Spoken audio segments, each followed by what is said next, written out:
So sa umaga pong ito, ang ating mensahe ay may pinamagatan po na Eunice's Unfeigned Faith. Okay? Eunice's Unfeigned Faith. Ayan. Meron ba sa inyong nakakakilala kay Eunice sa Bible? Hello? Sino po ang first time nyo na rinig yung pangalan na Eunice sa Bible? Ayan. Sino ba si Eunice? Si Eunice po yung ating pag-aaralan ngayon at isa po siya sa mga mothers na binanggit sa Bible. Ano po? At ang ating Bible text matatagpuan po natin sa 2 Timothy chapter 1 verse 5.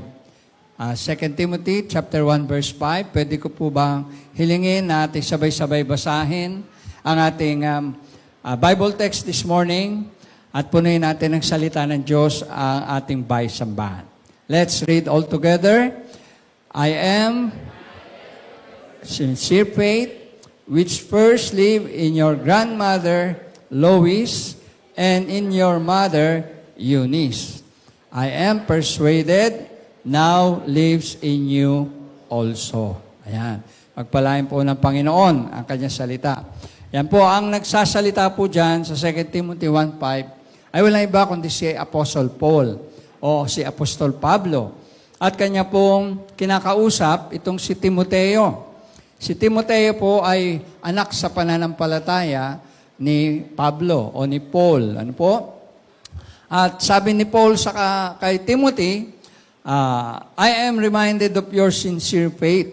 No, naalala ko yung pananampalataya, yung seryosong pananampalataya na siya una ko nakita sa iyong lola na si Lois at sa iyong ina o nanay na si Eunice.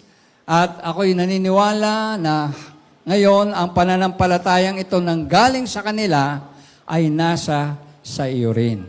Ayan, no? Kaya si Eunice po ang siyang nanay ni Timothy. At si Timothy ang siya pong youth pastor na dinisciple ni Paul, no, dito sa New Testament. Kaya makikita natin na yung faith ni Timothy bilang apo, siya po ay third generation Christian na, kasi ang unang Christian sa kanila ay ang kanyang lola na si Lois, and then yung kanyang nanay, second generation, and then si Timothy, third generation. Sa amin pong pamilya, ang una rin po naging Christian ay si Mami. So siya po yung first generation sa amin. And then sumunod kaming mga anak niya. So second generation kami. At yung sumunod po sila Patrick, anak ko, at yung mga anak ng mga kapatid ko, third generation na po sila. At si Zach, yung ika-apat na generation namin sa Christian faith. Mahalaga po na yung ating pong pananampalataya sa Diyos ay hindi lamang pansarili natin, hindi lamang tayo ang may pananampalataya sa Panginoon, kundi ito'y ipinapasa natin sa ating mga mahal sa buhay. Amen? Andiyan ba kayo? No? Sabi nga ay, ang isa sa mga dakilang pamana na may bibigay natin sa ating mga anak ay ang ating pananampalataya sa ating Panginoong Hesukristo. Kaya, ako po sa aming pamilya, may 4 na generation na kami na nananampalataya sa Panginoon. Ngayon, sa inyo, tingnan ninyo, pang ilang generation na kayo na Christian sa family nyo. Maring yung iba sa inyo ay first generation, kung kayo ang unang-una na naging Christian sa family nyo. And then, pwede nyo po yung ipasa sa magiging anak nyo o sa mga anak nyo. And then, yung mga anak nyo naman, pag sila naman yung nagkaanak, pwede rin nilang ipasa yung pananampalataya sa Panginoon. Bakit po kailangan nating ipasa? Yung po ay kaligtasan ng kaluluwa ng tao. Kaya sabi nga, yung mga na-convert sa Christian faith, tayo na nakakilala sa Panginoon, hindi natin sinasarili lang yung ating faith sa Panginoon. Yung kaligtasan, hindi natin gusto na tayo lang, kundi gusto natin yung mga mahal natin sa buhay, makasama natin sila sa kaligtasan, at the same time, sila rin, pag nagkapamilya, ay maipasa nila yung kanilang pananampalataya sa kanilang mga anak. Yung akin pong kapatid, si Tetet, meron po siyang 5 anak. At lahat sila tumanggap sa Panginoon. At I think, meron ako pamangkin na nag-aral ng Bible School. 3 sila. No? So si Elaine, si Jolo, at saka si Dale. No? So, as a family, ako ay, bilang uncle nila, ako ay natutuwa, no, na sila ay very active sa pananampalataya at sa paglilingkod sa Panginoon. At yun po, kaya alam niyo yung family natin pwedeng maging legacy na iiwan natin sa ating family ay yung pananampalataya natin sa Panginoon. Nasabi nga, hindi man tayo nakapag-iwan ng kayamanan ng mundo, pero higit pa sa kayamanan ng mundo, ang kaligtasan ng tao sa buhay na ito. Amen ba kayo ron? Hello? Kaya naman, ito po, si Eunice, bilang nanay, kanya pong ipinamana, isinare ang kanyang pananampalataya kay Timothy. At kanina, I think si Alia nagbanggit no, na yung faith ng kanyang nanay, yun yung sinare sa kanila magkakapatid. At yun din ang sabi nga niya ay pinakamahalaga na pamana na may babahagi natin sa ating mga anak, ang pananampalataya sa ating Panginoong Hesukristo. Kaya sa umagang ito, tingnan natin yung unfeigned faith ni Lois. Ayan. Ano po ang ibig sabihin ng unfeigned? Yan po ang ibig sabihin ay genuine. Sabi niya, genuine. Ito ay genuine faith, no? Kaya sabing ganyan, si Eunice, sa first slide natin, next slide natin, sabi, was a channel of blessing. Si Eunice daw po ay channel of blessing. As such, she is a great model of motherhood. No? Siya ay magandang halimbawa ng pagiging isang ina. No? Kasi nga, ang nanay, alam natin, maraming sacrifices, maraming ginagawa para sa kanyang pamilya. At ito si Eunice, isa siya sa mga channel of blessing at model of motherhood. Bakit po? Kasi nga, sabing ganon, she carried on the same unfeigned faith, no? Genuine faith of her mother, Lois. So siya po ay lumaki na sineran din siya ng nanay niya na si Lois. At tinuruan siya. Sa Bible, makikita rin natin na may halimbawa po, yung nanay ni Moses, si Jochebed, na nung maliit pa si Jochebed, nung siya po ay inampon ng prinsesa ng Egypt, at naghanap po yung prinsesa na mag-aalaga o mag-nurture sa kanya, ay binolunteer po ni Miriam, na kapatid din ni Moises, yung nanay nila. Kaya si Moises, bumalik sa nanay niya. At ang nanay niya ang nag-alaga sa kanya hanggang sa siya ay magkaroon ng isip. Tinuruan siya ng nanay niya tungkol sa Panginoon, tinuruan siya ng nanay niya ng mga pananampalataya, paniniwala sa Diyos. Kaya nataniman si Moises ng salita ng Diyos habang siya ay bata pa. Tinuturo po sa atin sa Bible na train up a child in the way that he should go, and so when they grow up, they will not depart from it. Na mga bata'y turuan habang maliit pa tungkol sa Panginoon. Na kapag sila'y natuto tungkol sa Panginoon habang maliit pa at bata pa, dala-dala po nila yan hanggang paglaki.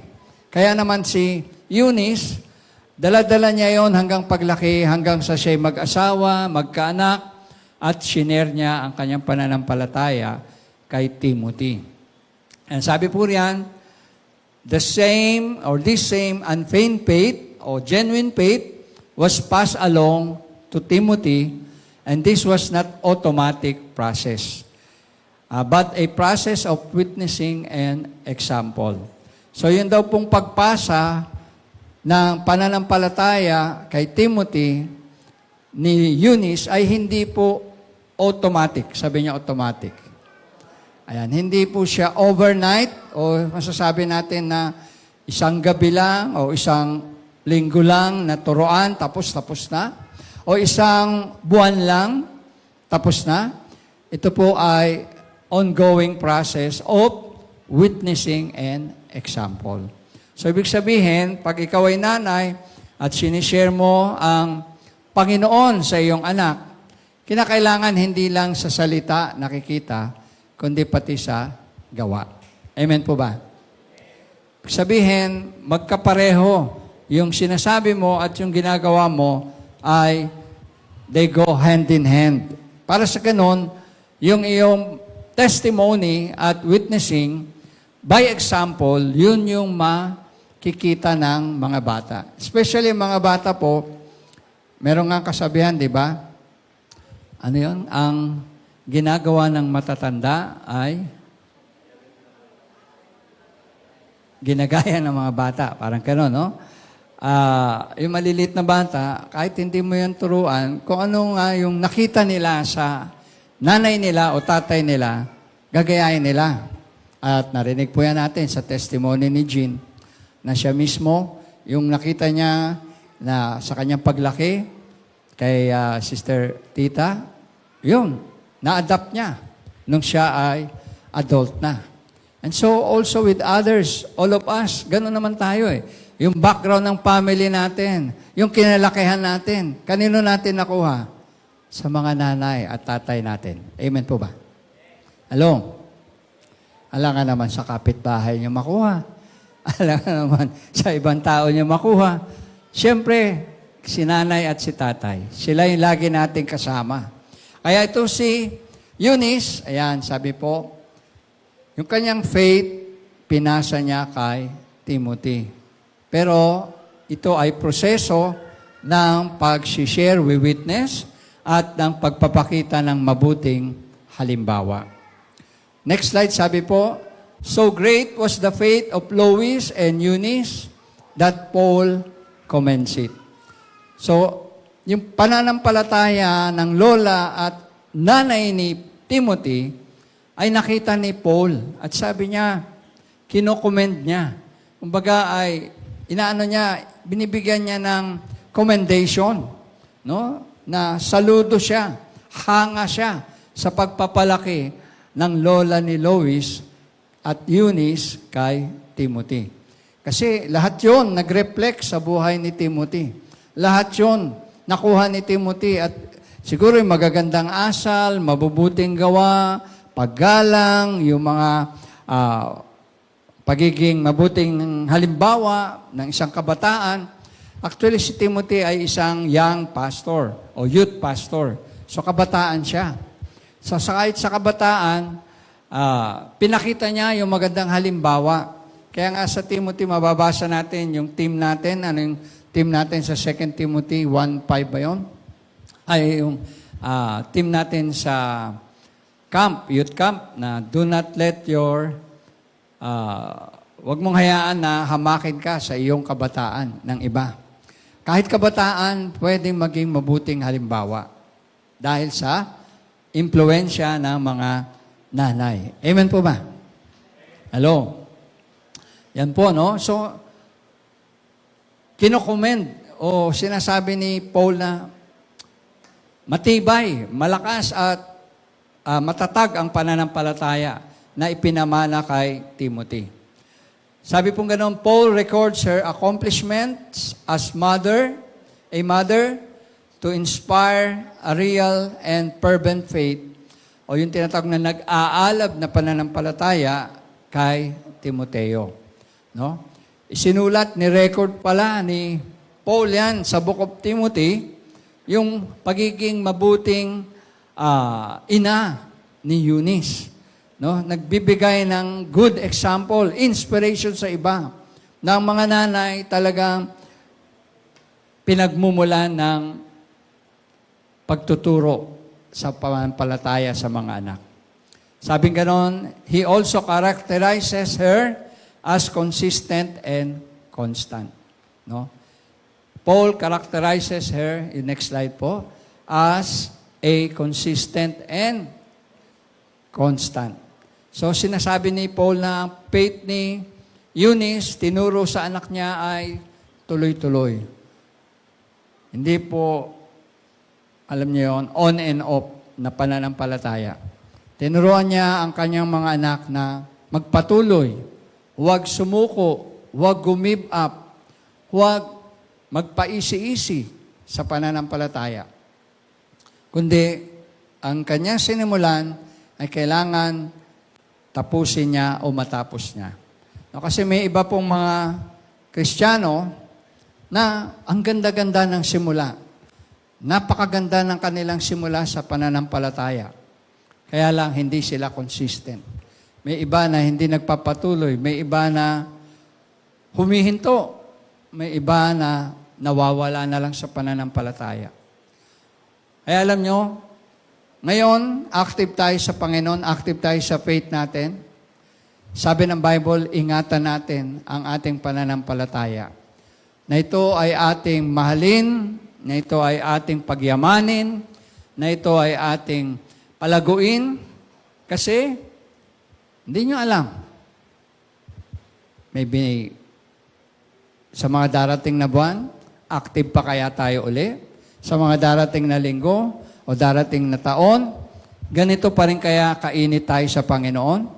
Kasi yung iba, ang init, talagang masigla dumating sa Panginoon, on fire.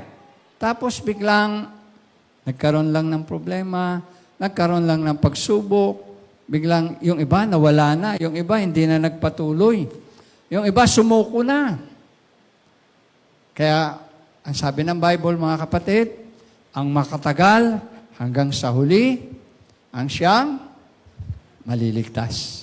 Sabihin nga natin, ang makatagal hanggang sa huli, ang siyang maliligtas.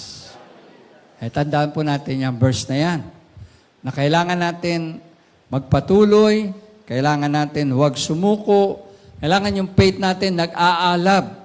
Yung faith natin ay fervent faith, no? Genuine faith. Kailangan unfeigned faith, kagaya kay Eunice.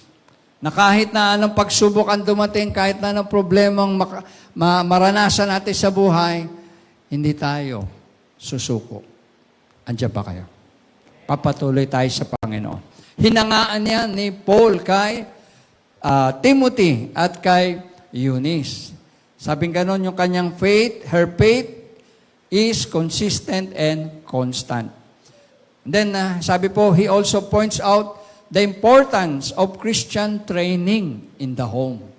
No, bilang nanay si Eunice, pinakita niya yung importansya ng Christian training. Sabi niyo po, Christian training. Ayan, ang Christian training in the home, sa bahay. No, ibig sabihin, hindi lang sa church, yung Christian training, kundi pati sa bahay. Actually, nagsisimula po ang lahat sa bahay. Andiyan ba kayo? Yung iba nga akala, pag dinala nila yung anak nila sa Sunday school, ang Sunday school teacher na bahala talaga na magbago ng kanilang anak. Yung pong mga bata sa Sunday school, maximum niyan 2 hours.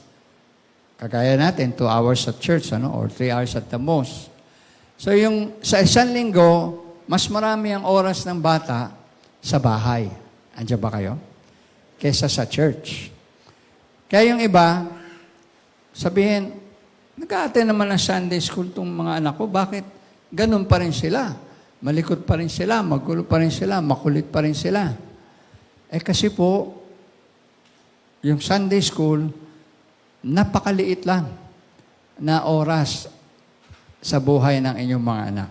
Hindi kagaya nung nasa bahay sila, mas maraming oras. Kaya sino ang mas maraming impluensya at turo sa mga anak? Ang mga nanay, ang mga magulang. Amen po ba?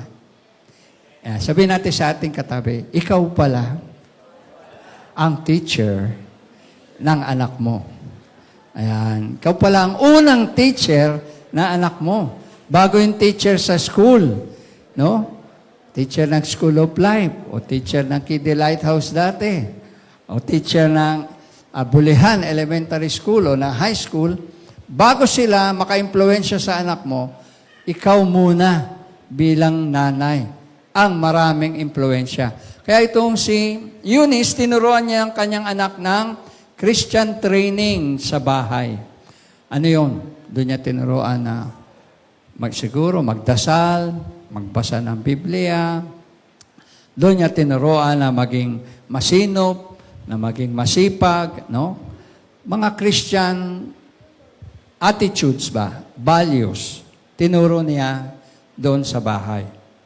And then sabi po, next slide natin, Eunice is symbolic of Christian motherhood. Basahin nga natin po sabay-sabay.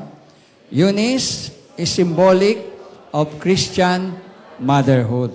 Ayan, isa raw po siyang simbolo ng Kristiyanong nanay o ng mga nanay.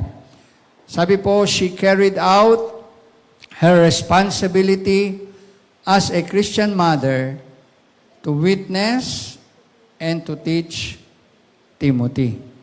No? She carried out her responsibility as a Christian mother to witness and teach Timothy. Ayan. Naalala ko po si Mami nung buhay pa. Ayan. Siya po yung nag-encourage sa amin, nag-aaya sa amin na laging pumunta sa church. Kahit na ayaw namin minsan, pinipilit niya kami. Meron ba mga ganong nanay? Namimilit kayo sa inyong anak para pumunta sa church? Amen. Kahit na nakukulitan nyo anak nyo, tuloy nyo lang. Kahit na minsan nagagalit sila sa inyo, tuloy nyo lang. Kasi responsibility po na nanay yun. Na talagang i-train sila. No? Talagang turuan sila kahit ayaw nila. Kasi para sa kabutihan nila yun. Amen po ba?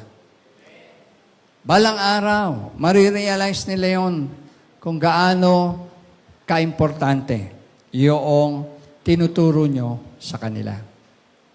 At yun nga po, ganun ang ginawa ni Eunice, no? She carried out her responsibilities as a Christian mother para magpatotoo at magturo kay Timothy ng tungkol sa Panginoon. Next, sabi po, she undoubtedly spent much time in prayer for her child. Basahin nga po natin ulit sabay-sabay. She undoubtedly spent much time in prayer for her child. Ayan. Naalala ko si Mami, pinagpipray kami lagi noon. And I believe, mga nanay, pinagpipray lagi ang mga anak. Amen ba kayo? No? Wala sigurong nanay na hindi nagpe-pray sa mga anak, para sa mga anak. Kasi mahalaga yung prayer eh. Napakalaga ng prayer. At si Eunice, she spent time in prayer for Timothy. Pinapanalangin niya. At very, very much concern ang mga nanay sa mga anak. Hindi naman sa sinasabi natin na mga tatay wala nang concern, no? Meron, pero mas higit ang, alam mo yon, mas feel kasi ng mga anak na close sila sa nanay, di ba? Kesa sa tatay. Amen ba kayo ron? No? Hindi naman sa competition yan sa mga nanay at tatay, kundi natural na mas malapit talaga minsan yung mga anak sa mga nanay. Paano ba naman? Mas malaging kasama ng mga nanay ang mga anak. Ang tatay nagtatrabaho. No? Minsan weekend pa umuwi. Di talagang much of the time, si nanay ang kasama. Kaya mas malapit minsan. And yun nga, mahalaga yung prayer ng mga nanay sa mga anak. Naalala ko sinasabi ni Mami nung boy pa siya sa amin na ang panalangin ng nanay ay napaka-powerful. At totoo po yun sa aming experience. Pag si Mami na nag-pray, takot na kami, magkakapatid. Kasi alam namin, pag nag-pray si Mami, sasagutin ni Lord yung prayer niya. Kaya, Ang mga nanay, alam nyo, very powerful ang prayer ninyo sa inyong mga anak. Amen po ba? Matigas ang ulo na anak nyo, pag-pray nyo. Kita nyo, babaguhin niya ng Panginoon kasi sasagutin ng Diyos ang panalangin ng mga nanay. Amen po ba? Huwag magsawa ang mga nanay sa pananalangin sa kanilang anak.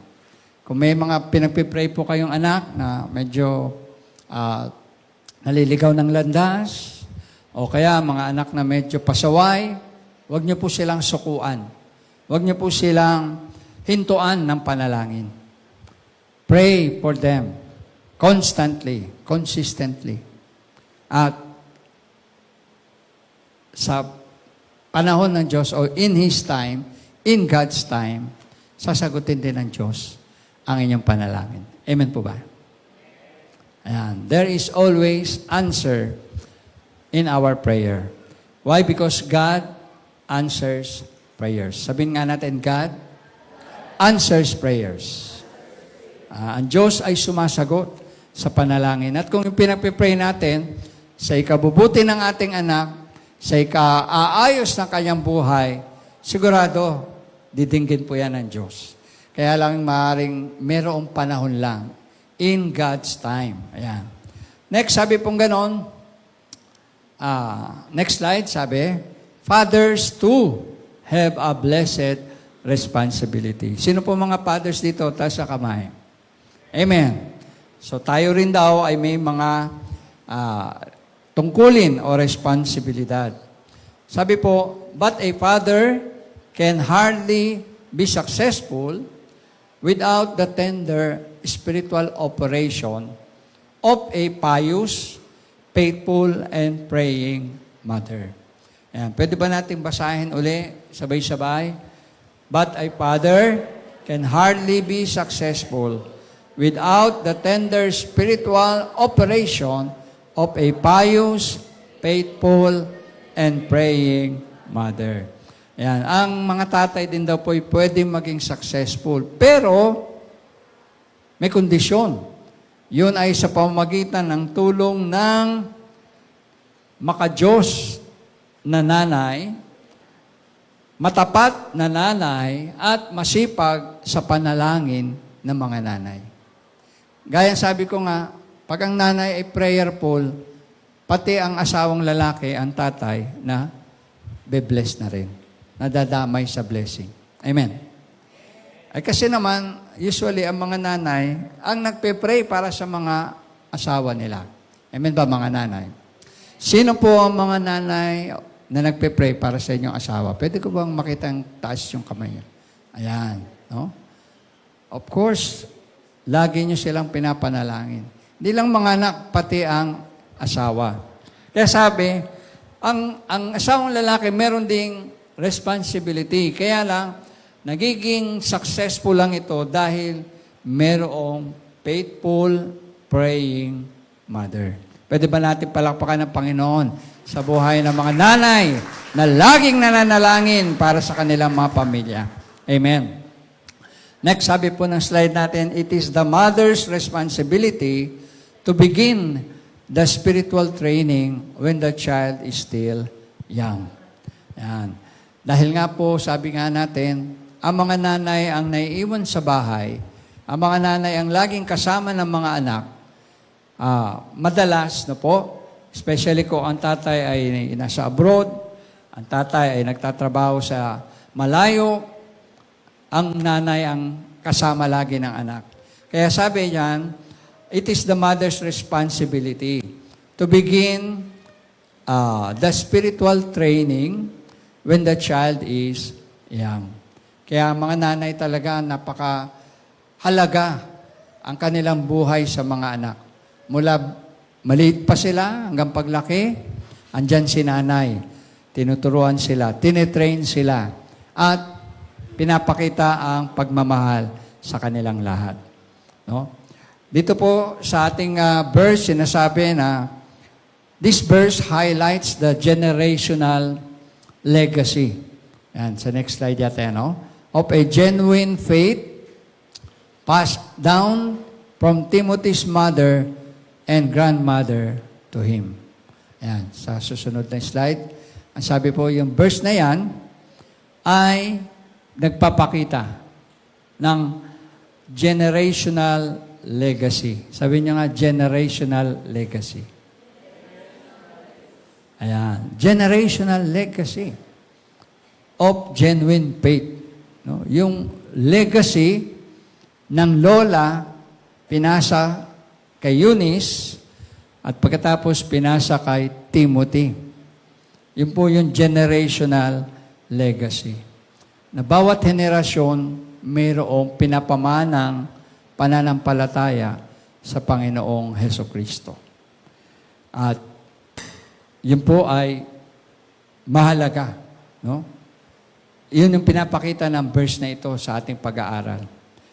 At sabi rin naman, sa context niya, Paul is encouraging Timothy to remain courageous and steadfast in his ministry, despite challenges, anchoring that courage in his spiritual heritage. Dahil nga po si Paul, by this time, ay nagpapastor na. Isang batang-batang pastor. No? At kahit na batang pastor si Timothy, may mga nakakaharap na po siya na mga problema sa ministry, may mga challenges. Alam niyo po, sabi ni Paul sa kanya, ayan, magpatuloy ka, maging malakas ka sa pananampalataya, dahil sa ministry ay may mga pagsubok, may mga problema kang makakaharap, challenges. At maging matatag ka dahil, sabi niya, yung lakas at tibay ng pananampalataya mo ay nanggagaling sa iyong nanay at sa iyong lola. O, di ba? Kaya siya naging matatag at matibay dahil po sa impluensya, turo at sa buhay ng kanyang nanay na si Eunice. Kaya naman, sabi yan, yung kanyang faith ay tinatawag na sincere faith. No? Sabi diyan, sincere faith, this refers to an unfeigned faith. Gaya na sabi natin, yung unfeigned, ang ibig sabihin po ng unfeigned ay ano po? Genuine. No? Unfeigned, genuine belief that influenced Timothy's life and actions. So yung nanay, impluensya ng nanay, turo ng nanay, sa buhay ni Timothy, nakita po sa kanya, nagmanifest sa kanya, yung sincere faith. At sabi po, meron siyang family influence. Sabi niyo nga, family influence. Yan. Sa family influence niya, it emphasizes the impact of a faithful upbringing. No, acknowledging the crucial role of Eunice and Lois in nurturing Timothy's relationship with God. So malakas ang impluensya sa pamilya. No, yung pamilya, pinapakita yung may impact, yung faithful upbringing kay Timothy. Na dahil hindi nagsawa ang lola at nanay sa pagtuturo, pag-guide, paglilid kay Timothy sa kanyang buhay sa Panginoon. Ayan, sabi diyan, yung relationship ni Timothy sa Diyos ay naging matibay, naging totoo, naging matatag, at naging sandigan ng kanyang paglilingkod sa ating Panginoong Jesus. Kaya kapag yung ating, alam niyo yun, kasama sa bahay, kasama sa pamilya, pag mahina yung faith nila, anong may papasa nila sa atin? Mahinang faith din. Pero kung nakita natin, yung nanay natin, tatay natin, malakas ang faith sa Panginoon, ma-adapt natin yon, makukuha natin yon, at mapapractice natin yon sa ating buhay. Na kapag may dumating na mga pagsubok, problema, hindi agad tayo susuko. Hindi agad tayo susurrender at magsasabi, ayoko na. Ang hirap pala ng buhay Kristiyano. Mabuti pa nung hindi ako Kristiyano. Di ba? Pagka ganun po yung nangyari sa atin, tuwang-tuwa ang diablong Satanas. Ang sabi ni Satan, Sabi ko na nga ba, konting pitik lang dyan susurrender na agad.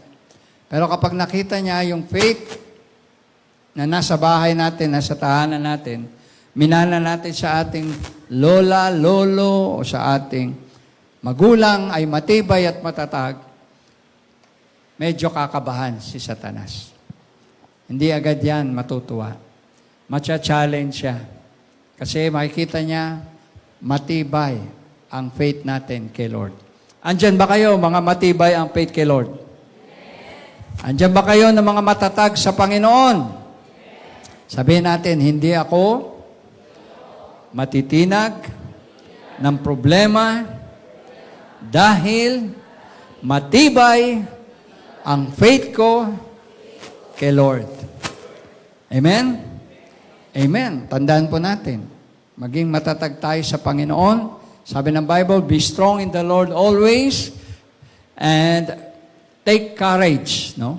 Be strong and courageous, sabi ng Bible. Ito raw po ang passage na ito is often used to emphasize the importance of leaving a spiritual legacy for children and the power of consistent godly parenting. No, ito raw po ay nagpapakita ng kahalagahan ng pag-iiwan ng spiritual na legacy sa ating mga anak at yung power of consistent godly parenting. So yung pagiging mabuting ina ay nagbibigay po ng magandang mana sa ating mga anak at sa ating magiging apo at sa ating pa magiging apo sa tuhod. Kaya mahalaga, ang faith natin ay atin pong iingatan at ipapasa sa susunod pang saling lahi. Amen po ba? Kaya, mga nanay, in-encourage ko po kayo, patuloy na inyong turuan ang inyong mga anak, patuloy na inyong ipamana sa kanila ang pananampalataya sa ating Panginoong Hesukristo. Tayo po yumuko at tayo pumikit sa oras na ito. Aming Ama, salamat sa halimbawa ng buhay ni Eunice, na nanay po ni Timothy, na ginamit mo, Diyos, upang maging tagapagturo ng iyong mga salita, ng iyong mga aral at tuntunin sa buhay ni Timoteo. Salamat dahil nakita ni Pablo, Panginoon, ang bunga ng pananampalataya ni Eunice. Ganon din naman ang panalangin ko sa umagang ito, na pagtibayin mo, palakasin ang pananampalataya ng mga nanay upang patuloy nila, O Diyos, na magabayan at maakay ang kanilang mga anak sa pananampalatayang Kristiyano. Pinapanalangin namin, O Diyos, bigyan mo sila ng katatagan, bigyan mo sila, O Diyos, ng kalakasan, spiritual, upang magampanan nila, O Diyos, ang divine na purpose mo sa kanilang buhay, na maging inspirasyon, maging teacher para sa kanilang mga anak. Bless mo po mga nanay sa umagang ito, na naririto at maging ang mga nanay kasama namin sa online worship. Sa iyo po aming maingat, O Diyos, binabalik ang aming papuri, pagsamba, ang aming walang hanggang pasasalamat sa iyong dakilang pangalan, O Diyos, sa pangalan ni Jesus. Ito po ang aming dalangin, ang lahat po ng anak ng Diyos ay magsabi ng Amen. Amen and amen.